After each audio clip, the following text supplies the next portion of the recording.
Olá, meu nome é Leonardo Campos, eu sou pesquisador da Embrapa e eu vou falar um pouco sobre técnicas que a gente tem utilizado, né, com a equipe aqui da Embrapa e técnicas que a gente tem utilizado para o aumento e estabilidade da produtividade da soja aqui no Tocantins.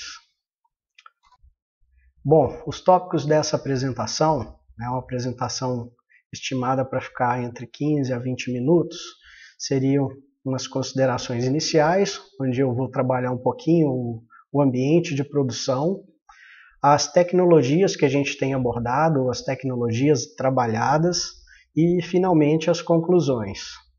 Então, para iniciar essa apresentação, eu vou falar um pouco sobre o nosso ambiente de produção. Aqui no Tocantins a gente tem visto um crescimento muito grande da soja. Ela tem, se vocês observarem nesse gráfico, ela tem ganhado área em praticamente todas as regiões do estado. É possível ver esse crescimento de 2003 a 2013, né, onde vocês podem observar as áreas de soja que vão sendo cultivadas em cada cidade aí do Tocantins. É importante que a gente aborde também a questão climática aqui na nossa região, né? Então a gente já pensa direto na temperatura ou na alta temperatura. Essas são imagens, já é uma imagem que o pessoal já conhece, é uma imagem já tradicional, a bota de um colega derretendo aí, né, em contato com o solo pela alta temperatura. E a fotografia abaixo, ela está mostrando a soja germinando e imagens de lesão causada por escaldadura ou escaldadura por alta temperatura. Então a gente tem que ter consciência desses fatores externos que vão estar atuando no nosso ambiente de produção. A luminosidade, né, ou a luz, que para nós é interessante, ela é disponível em quantidade suficiente, até um pouco mais, porque ela é um princípio básico da fotossíntese, e as precipitações que ocorrem aí no estado. A gente tem visto uma concentração dessa precipitação e um aumento da intensidade dessas precipitações em alguns locais. Em outros locais, né, como na figura abaixo, nós podemos observar também a questão da falta dessas precipitações ou as ocorrências de seca que tem ocorrido em algumas regiões também, né, aí do estado do Tocantins. Outra coisa que tem que ficar bem claro para nós é a questão dos tipos de solo que nós vamos encontrar no estado.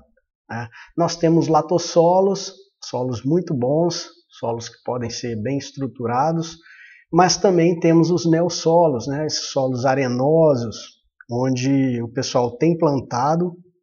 Aqui acima é uma área que estava sendo preparada para o plantio de soja com milheto, e a gente pode ver alguns problemas aí, né? O solo exposto, uma população que não é suficiente para formar uma boa palhada, uma boa matéria orgânica aí para o início do plantio da soja. E aqui embaixo a gente observa, né, a soja plantada aí diretamente nesse neossolo. Outro desafio que eu considero aqui no Tocantins também é o cultivo da soja nos plintossolos. Esse é um plintossolo da região de Cristalândia, né, onde fizemos um teste de cultivar, teste de inoculantes nesses solos. Então é possível ver uma quantidade muito grande de pedras e a cultura da soja se desenvolve também aí nesses locais. É claro que existe uma série de desafios que se apresentam nesse tipo de solo e que nós precisamos ter cuidado e tem que ter também uma série de manejo especial para que você consiga ter uma produtividade e uma produção sustentável nesses locais. Então, a gente tem que pensar, por exemplo, na questão do manejo do solo, em matéria orgânica, né? Nós precisamos manter essa matéria orgânica ou mesmo, se possível, aumentar a quantidade de matéria orgânica nesses solos, ou né, na região aqui do Tocantins, já que a matéria orgânica é muito importante para a manutenção e para a elevação da produtividade da soja. Outra coisa que é interessante que a gente tem trabalhado e tem associado, né, trabalhado essa questão do ambiente de produção, seria a adaptação dos manejos que são feitos para que você consiga uma estabilidade também nessa produção de soja. Então, concluindo essas considerações iniciais, é interessante que nós observemos as variações da produtividade de soja que ocorrem aí no Tocantins. Esse é um gráfico de 2011, 2012, safra 2011, 2012 até 2018, 2019. Né? Então é possível observar variações de produtividade que vão desde 45 sacos até 52 sacos por hectare de soja no Tocantins. Existe aí um ponto que a gente considera que está fora da curva, que foi a safra 2015-2016, onde houve ocorrência de uma seca muito pronunciada que acabou reduzindo bastante a produtividade. Mas, se for observar a área de soja plantada, é interessante que a gente observe sempre um aumento dessa área plantada. E a produtividade também está oscilando bastante. Então, uma dos objetivos dessa palestra é apresentar algumas tecnologias que podem ajudar a aumentar essa produtividade e a estabilizar também essa produtividade no Tocantins. Tecnologias disponíveis. Então, essas tecnologias abordadas aqui nessa palestra, elas serão voltadas para a produtividade com sustentabilidade. O que quer dizer isso? Essas tecnologias elas precisam ser tecnicamente boas, ou tecnicamente elas têm que funcionar, elas têm que ser economicamente vantajosas e têm que ter uma responsabilidade socioambiental também. Então, a primeira técnica que a gente aborda seria a utilização de cultivares, ou cultivares adaptados através de um ajuste fitotécnico. É claro, a gente precisa levar sempre em consideração a interação do genótipo com o ambiente. Ou seja, né, nós precisamos entender como cada genótipo vai expressar seu potencial produtivo dentro do ambiente que o produtor está cultivando a sua soja. Então, para ajudar nessa decisão, eu disponibilizo aí duas publicações que fizemos aqui com a equipe da Embrapa. Né? Ela apresenta a produtividade de vários cultivares em ambientes distintos. Né? Com isso é possível observar que existem grandes variações na produtividade, simplesmente variando o genótipo, né, ou a cultivar de soja que foi utilizada pelo produtor.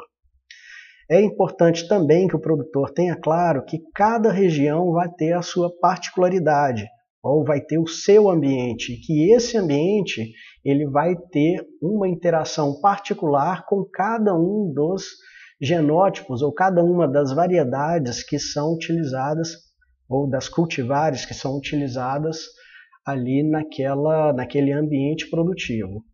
O que seria interessante seria que cada região tivesse os seus testes aí de cultivares, ou pelo menos que os produtores trocassem experiências para ver quais seriam os cultivares mais adaptados àquela região de cultivo. Para se ter uma ideia, então, do que seria essa interação de genótipo-ambiente, é interessante apresentar esse gráfico de épocas de plantio. Né? Então aqui foram trabalhados 6 cultivares, cultivares precoce, de ciclo médio, cultivar mais tardio. Então isso mostra, muito interessante, porque mostra como ocorre uma variabilidade grande, simplesmente variando a época de plantio. Nós fizemos 3 épocas de plantio, uma no dia 1º do 11 de 2018, outra no dia 15 do 11 de 2018 e outro no dia 31/11/2018. Então é possível observar as letras minúsculas, elas comparam o rendimento de cada cultivar em 3 épocas, ou seja, essa barra mais escura é a primeira época, a barra um pouco mais clara é a segunda época e a mais branquinha seria a terceira época. Então as letras minúsculas, quando elas são diferentes, elas mostram diferenças de produtividade, simplesmente variando o plantio da cultivar na época. Então, tem essas letras maiúsculas também, onde é possível observar a diferença de produtividade dos cultivares em determinada época. Ou seja, essa letra maiúscula, ela vai comparar os cultivares na primeira época, vai comparar os cultivares na segunda época e vai comparar os cultivares na terceira época. É interessante observarmos, por exemplo, o cultivar da Syngenta 1887. Ele tem a maior produtividade aqui quando ele é plantado na primeira época e quando ele é plantado na terceira época, variando 30 dias, ela já cai bastante a produtividade e esse cultivar já produz menos em comparação com os outros cultivares testados. Então é importante que o produtor tenha essa atenção. Uma outra tecnologia que a gente considera seria a incorporação da calagem no solo. Esse experimento ele foi feito a 2 incorporações, passavam a primeira operação e em seguida faziam uma segunda operação. O que me chamou a atenção, nessa tecnologia foi que quando você faz uma niveladora na segunda passagem, né, ou quando você utiliza uma incorporação com uma grade de 32 ou 42 em uma segunda incorporação, nós já conseguimos resultados de produtividade melhor. A gente atribui isso aí a uma incorporação melhor do calcário nesse solo, ou pensando aí na formação de um perfil de produção, ou perfil de fertilidade no solo.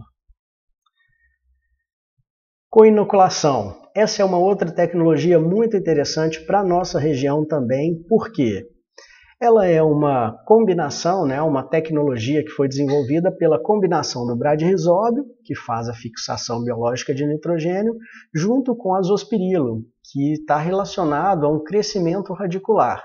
Então, essa combinação de fixação biológica e crescimento radicular, ela é muito interessante para condições de seca.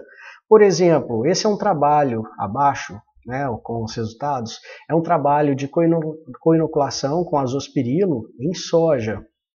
E nesse trabalho foi observado as produtividades no ambiente com 100% da evapotranspiração da cultura, ou seja, água suficiente, então tem dois testes aqui, você tem duas cultivares, a ANTA e a TMG 132, uma cultivar foi inoculada, as duas cultivares foram inoculadas com bradyrhizóbio e também foi feita uma coinoculação. Então o IN seria inoculado e o CO seria a coinoculação.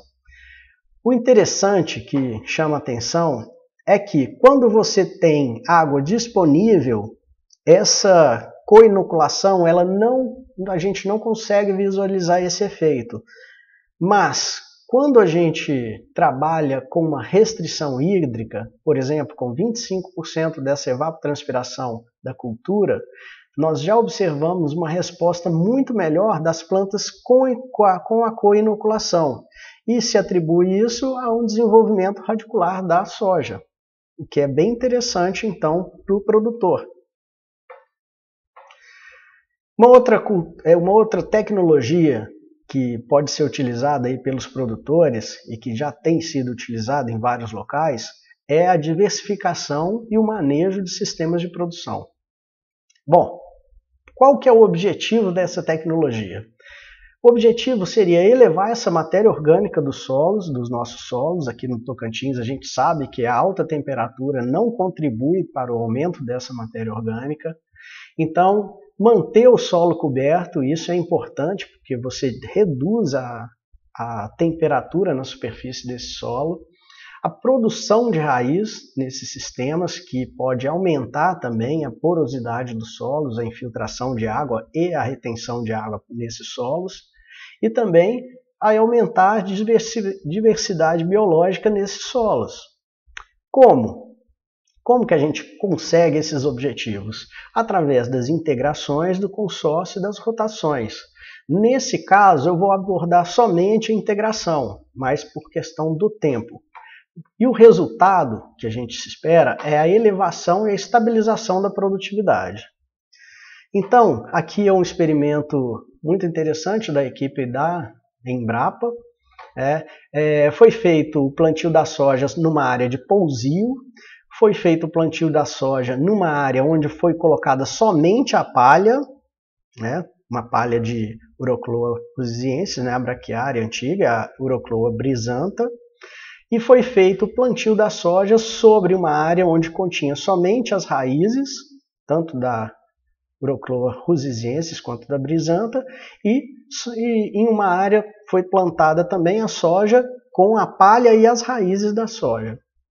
Bom, o interessante aqui então foi que tanto a produtividade quanto o índice de área foliar, ou seja, a quantidade de folhas por metro quadrado de solo, ela foi maior tanto na área com palha mais raízes, onde a soja foi plantada num ambiente de palha com raízes, quanto no ambiente onde a soja foi plantada somente sobre as raízes das plantas que foram cultivadas anteriormente aqui, no caso da braquiária.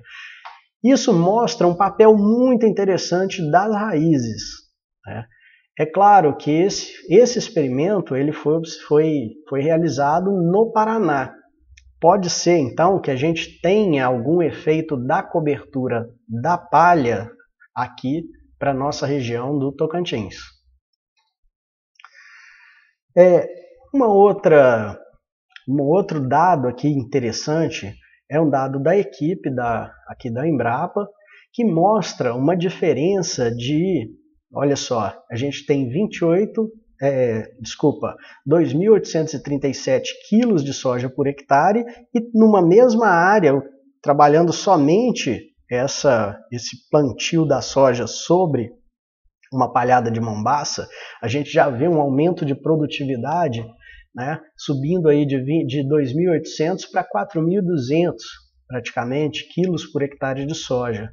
Isso é bem interessante e mostra como essa integração entre lavoura e pecuária pode ajudar a estabilizar e aumentar a produtividade aqui no Tocantins. E a gente também mostra dados que os produtores nos passaram, com, por exemplo, um cultivo de soja sobre palhada de mombaça e um cultivo de soja em um local onde não havia a palhada da mombaça. Então a gente observa um aumento de produtividade nessas regiões com mombaça. Então, gente, para concluir, eu apresentei essas tecnologias e, como conclusão, que seria interessante é que a influência negativa dos fatores externos pode ser reduzida com essas tecnologias. Existem técnicas que podem elevar e estabilizar essa produtividade, como apresentado, e é possível elevar essa produtividade do Tocantins sem grandes impactos no custo de produção, ou seja, com sustentabilidade. Bom, eu agradeço então a todos que assistiram essa apresentação, espero que tenha contribuído para o aumento da produtividade, da estabilidade aí da soja no estado, e fico disponível para qualquer dúvida e comentários que as pessoas quiserem fazer. Fica o contato para todos e mais uma vez obrigado e abraço a todos. Embrapa e Agrotins. Há 20 anos desenvolvendo o agronegócio no Tocantins, no Mato Piba e no Cerrado Brasileiro.